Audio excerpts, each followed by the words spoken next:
Hello everyone, my name is Sarthak and I welcome you all to the video 4 ways to build literacy into science lessons। कुछ life में ना ऐसे topics आते हैं, ऐसे concepts आते हैं जो लगता तो है बहुत इंपॉर्टेंट है लेकिन होते थोड़े से डिफिकल्ट हैं। This is one of those topics. ठीक है, तो कोशिश करूंगा मैं आपको एक बार में ही ये समझा पाऊँ, लेकिन अगर नहीं आया तो आप दोबारा वीडियो देखोगे 99% आपके डाउट्स क्लियर हो जाएंगे।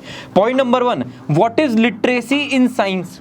लिटरेसी इन साइंस पता होगा तभी तो हम इसको डेवलप कर पाएंगे, लेकिन लिटरेसी इन साइंस से पहले तो ये पता होना चाहिए लिटरेसी क्या है। पढ़ना, समझना और उसके बारे में सोचना।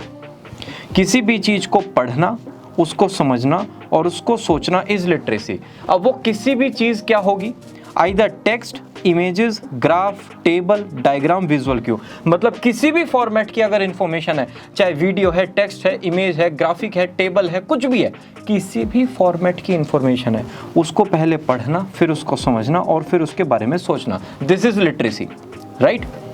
ये टेक्स्ट जो है, यहाँ पर हमने टेक्स्ट की बात की ना, टेक्स्ट रिटन भी हो सकता है और ये विजुअल भी हो सकता है। अब साइंस लर्नर्स के लिए लिटरेसी क्या होगा, नेचुरल वर्ल्ड में कुछ स्पेशलिस्ट लैंग्वेज को यूज करना। मेरे साथ बोल देंगे, नेचुरल वर्ल्ड में स्पेशलिस्ट लैंग्वेज को यूज करना, समझना और फिर उसको रिस्पॉन्ड करना। This is literacy for science. अब एक टेक्निकल कॉन्सेप्ट है साइंटिफिक वोकैबुलरी, प्लीज मेरे साथ रहेंगे। फोटोसिंथेसिस, ये ना एक वर्ड है लेकिन ये पूरे के पूरे प्रोसेस को डिफाइन करता है। तो ये क्या हो गया, ये हो गया साइंटिफिक वोकैबुलरी। ठीक है, तो terms that encapsulate an entire process in a single word plus specific terms for concepts and features, ये सब कुछ हमारा आ जाएगा साइंटिफिक वोकैबुलरी के अंदर। साथ तक हमने क्या पढ़ा, पहले हमने पढ़ा लिटरेसी क्या होता है, मैं थोड़ा इसको क्लीन अप कर देता हूँ। पहले हमने पढ़ा लिटरेसी, उसके बाद हमने पढ़ा टाइप ऑफ टेक्स्ट, फिर हमने पढ़ा साइंस लर्नर्स के लिए लिटरेसी क्या है और फिर हमने पढ़ा साइंटिफिक वोकैबुलरी क्या है। अब आते हैं 4 ways to build literacy in science lessons. इस लाइन का मतलब क्या हुआ, लिटरेसी पहले पढ़ना, फिर समझना, उसके बारे में सोचना। अब वो जो उसका है, उसका मीनिंग क्या है, साइंस लेसन्स। साइंस लेसन्स को कैसे हम पढ़ सकते हैं, उसको कैसे समझ सकते हैं और कैसे फिर उसके बारे में सोच सकते हैं, उसके 4 तरीके हम यहाँ पर फिगर आउट करेंगे। आया, चला गया, आया, वेरी गुड। बिल्ड वोकैबुलरी, सबसे आसान तरीका है अगर हम वोकैबुलरी कैसे भी बिल्ड कर दें साइंटिफिक स्टूडेंट्स के लिए या नॉन साइंटिफिक स्टूडेंट्स के लिए, तो बहुत इजी हो जाएगी वोकैबुलरी लर्निंग और हमारी literacy classes. One of the most important ways you can help students become literate in science is by building their vocabulary. When planning a new unit, specialized words को आपको दिमाग में रखना है कि भाई इनको मैं कैसे समझा सकता हूं या समझा सकती हूं, right. Some great ways to build science vocabulary are science word wall, ये तो काफ़ी टीचर्स यूज़ भी करते हैं। एक वॉल आपने ऐसा क्लास में प्रिपेयर कर दिया और स्टैम्प वगैरह के थ्रू वहाँ पर आपने डिफरेंट वर्ड्स का मीनिंग लिख दिया। अब अगर बच्चे कोई भी साइंस एक्सपेरिमेंट कर रहे हैं या फिर वो कोई भी साइंस का टेस्ट प्रिपेयर कर रहे हैं, तो वहाँ पर आप उनको बता सकते हो कि भाई ये साइंस वॉल है, आप इसको रेफर कर सकते हो, यहाँ पर जितने भी इंपॉर्टेंट वर्ड्स हैं वो हमने मैंशन किए हैं, तो ऑटोमेटिकली लिटरेसी बिल्डअप होनी स्टार्ट हो जाएगी। Number 2, vocabulary games. बिंगो बहुत अच्छा गेम है, बहुत ज़्यादा फेमस गेम है। या फिर स्पेलिंग चेक, साइंस, अगर हम साइंस पर्सपेक्टिव से बात करें, फ्लैश कार्ड्स, अगर मेमोरी इंप्रूव करनी है तो इस टाइप के हम कुछ फनी गेम्स भी सोच सकते हैं जिससे साइंटिफिक वोकैबुलरी बच्चों के दिमाग में रहे। And number 3 is fill in the blank activities. Very simple, एक ऐसा पैसेज होगा, यहाँ पर लैंग्वेज है, फिर डैश होगा, फिर लैंग्वेज होगा, फिर फिल इन द ब्लैंक, फिर लैंग्वेज, फिर फिल इन द ब्लैंक। और ये जो वर्ड्स है ना यहाँ पर जो फिल इन द ब्लैंक में आएंगे, ये होंगे साइंटिफिक वोकैबुलरिक वर्ड्स, राइट। तो जितना ज़्यादा स्टूडेंट्स इनको लिखने की कोशिश करेगा, इनके बारे में सोचेगा, उतनी ज़्यादा उसकी वोकैबुलरी डेवलप हो जाएगी। तो अगर आपको लिटरेसी डेवलप करनी है स्टूडेंट्स में related to science, number 1 option is vocabulary building. Number 2, teach note taking skills. भाई मुझे ना डांस करना नहीं आता, तो क्या मैं डांस कर पाऊंगा? मुझे फुटबॉल खेलना नहीं आता, तो क्या मैं फुटबॉल खेल पाऊंगा? ऐसी मुझे नोट टेकिंग स्किल्स नहीं आते, तो क्या मैं नोट अच्छे से बना पाऊंगा?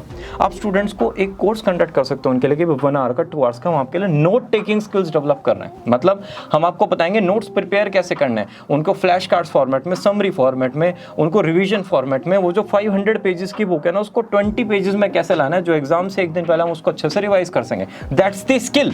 अगर वो स्किल आप स्टूडेंट्स को सिखा दोगे, अपने आप स्टूडेंट्स का मन करने लगेगा नोट्स लिखने के लिए, और जैसे ही वो अच्छे नोट्स लिखने स्टार्ट कर देंगे, जो इन्फॉर्मेशन है वो मैटर करती है उनके लिए, अपने आप वो लिखना स्टार्ट कर देंगे। मतलब 1000 पेजेस की बुक है, पहले ना आप नोटिस करना 1000 पेजेस की बुक को जब वो नोट्स बनाएंगे ना, वो 800 पेजेस दूसरी बुक में उतार देंगे मतलब उनको पता नहीं होगा क्या इंपॉर्टेंट है क्या नॉट सो इंपॉर्टेंट है। फिर आप उनको सेकंड टाइम कुछ दोगे, फिर वो 1000 पेजेस बुक को 600 पेजेस में कन्वर्ट करेंगे। 7, 8, 9, 10, 12 टाइम्स के बाद जब वो 1000 पेजेस की बुक आप स्टूडेंट्स को दोगे, information that matters the most, फिर वो वही इन्फॉर्मेशन उठाएंगे जो उनके लिए इंपॉर्टेंट होगी। तो ये हर कॉन्सेप्ट में जाएगा, मैंने यहाँ पर स्पेसिफिकली साइंस के लिए बताया। फर्स्ट ऑप्शन क्या था, वोकैबुलरी बिल्ड करना। सेकंड क्या था, नोट टेकिंग स्किल। जितना अच्छा नोट टेकिंग स्किल्स होगी उतनी ज़्यादा उनकी लिटरेसी डेवलप होगी। कुछ स्ट्रैटेजीज की अगर बात करें, prepare your brain for its information intake. Hand writing speed जितनी ज़्यादा तेज होगी उतना अच्छा है। और एक सीक्रेट बताऊं, बहुत ज़्यादा स्टूडेंट्स यूज़ भी करते हैं, एब्रीविएशन फॉर्मेट, फोटोसिंथेसिस।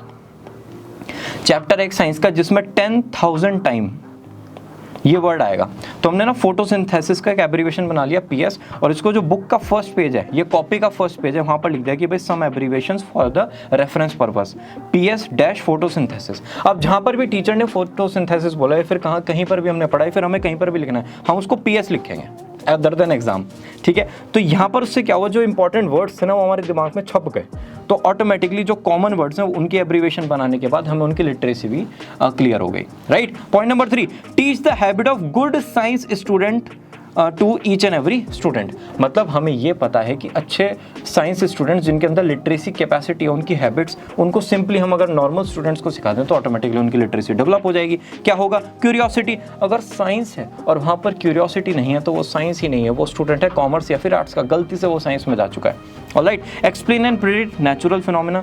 अगर कोई बच्चा नेचुरल फिनोमेना को प्रेडिक्ट करने की कोशिश कर रहा है, दूसरा नहीं कर पा रहा और वो साइंस स्टूडेंट है, कोशिश करें उसको सिखाने का, राइट।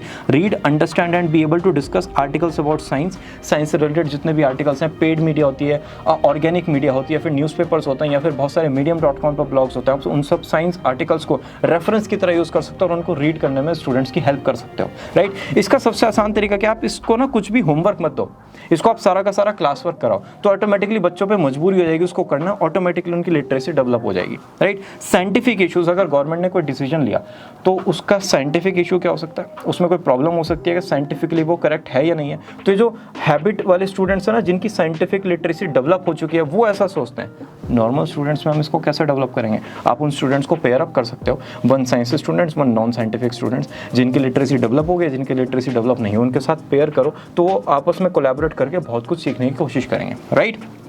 नंबर 1 क्या था, मेरे साथ रिवाइज करते रहेंगे, वोकैबुलरी बिल्डिंग। नंबर 2 क्या था, एक बार मैं आपको फटाफट से दिखा देता हूँ, note taking skills. And number 3 क्या था, habits of good science literate students. Number 4, use Frayer model to explain difficult word. सबसे आसान कॉन्सेप्ट है, मैं भी इसको टीचिंग में बहुत ज़्यादा यूज करता हूँ और आगे करने भी वाला हूँ।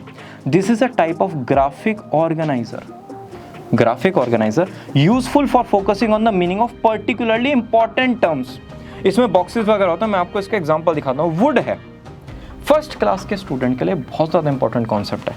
आपने पहले उसका इमेज लगा दिया यहाँ पर, ठीक है, आपने उसके एग्जाम्पल्स लिख दिए कि भाई वुड आपको कहाँ पर मिलेगा, टेबल और डोर।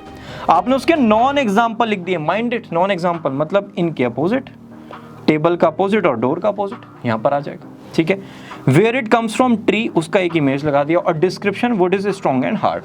आपने इस वर्ड का सब कुछ एक प्रॉपर चार्ट में डिटेल कर दिया, कितना अच्छा भी लग रहा है। तो ऐसे जितने भी इंपॉर्टेंट साइंटिफिक वर्ड्स हैं ना, उनको आप इस टाइप से पूरे चार्ट्स में प्रिपेयर कर सकते हो। 1 टाइम मेहनत है, बिलीव मी। अगर आपको लगता है कि हर कोई यूज़ करेगा तो आप यहाँ पर कॉपीराइट कंटेंट करके अपना नेम भी टाइप कर सकते हो, राइट। सेकंड में एक एग्जांपल और देता हूँ, सॉलिड। ये 10th क्लास के बच्चे के लिए इंपॉर्टेंट है। उसका इमेज एग्जांपल हो गया ice, glass, rock, would. Ice का अपोजिट यहाँ लिक्विड, तो ये नॉन एग्जांपल्स आ गए।